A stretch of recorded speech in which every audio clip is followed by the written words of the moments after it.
Rehefa mivanim-potoana fiandrasana ny taom-baovao tahaka izao dia tsy vitsy ny lanonana izay karakaraina manokana maro safidianana ary ireo karazana lanonana eto an-drenivohitra sy ny manodidina amin'ity andro androany ity, indrindra ihany koa ao anatin'ny fiandrasana ny taona vaovao 2024 fatara ireo toerana azo alehy azo anaovana lanonana ihany koa amin'ity andro androany ity. Vola Ravavitsirako Torson nanao izay fanadihadiana izay. Ho an'izay voaka kely ny renivohitra, iray amin'ireo toerana mikarakara lanonana iandrasana ny taom-baovao 2024 ny eto amin'ny Atana Royal Livent, Maibahoaka Ivato. Tamin'ity dia hafa kely ny tolotra izay nentin'ny chef Lucas sy ny ekipany. Fitsidiana ny Continental dimy no atolotra ireo ho an'ny mpanjifa ao anatin'ny hetsika réveillon en première classe. Hitondra ny Amerika amin'ny alalan'ny hira kosa i Luc Mahery ary toky amin'ny alalan'ireo hira nalaza tamin'ny taona 80, 70, 80 ary 90. Virtual muzika kosa no ampiaina ireo muzika eropeana. Hitarika hitety any Afrika, Azia ary Oseania amin'ny alalan'ny tsiron-tsakafo kosa i chef Luc Ratsimbazavy. Ny Suc de la Ruche Sabotsinamehana dia alipandizana miaraka amin'ny Crystal Musique no arosony.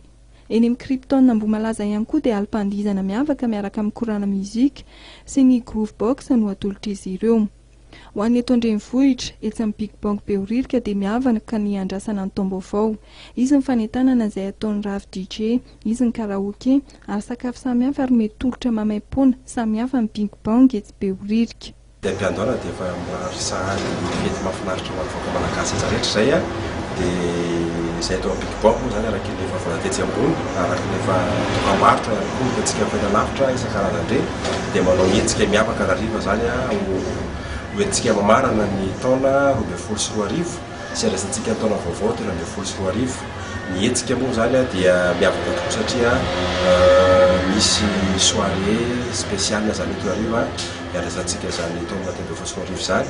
Dia ao anatin'izany misy animation DJ, dia misy karaoké koa izay miavaka zany androany tsotra isan'andro mahazatra antsika izay mpakato amin'ny restaurant Big Bang fa miavaka na ny DJ na ny karaoké dia toraka izany koa sakafo, miavaka koa sakafo misy buffet grillade zany androany alina ho an'izay olona misafidy manao izany buffet zany, tsy voatery nefa fa afaka misafidy ny à la carte koa ny olona arakarak'izay tiany zany, malalaka be zany safidy atao restaurant Big Bang. Tsy ho latsa-danja ihany koa ny korana etsy amin'ny BC Blues namontana amin'ity fetiny faran'ny taona ity. Ankoatra ny karaoké sy ny fanentanana izay ataon'ny DJ Fals DJ Shannon. Mampanantena sakafo samihafa toy ny grillade party, pizza, zava-pisotro maro samihafa afaka hisafidianana amin'ny BC Blues. Ankoatra izay dia ny ambiance rehetra dia ho hita amin'ity toeram-panaovana lanonana ity an'Iwal.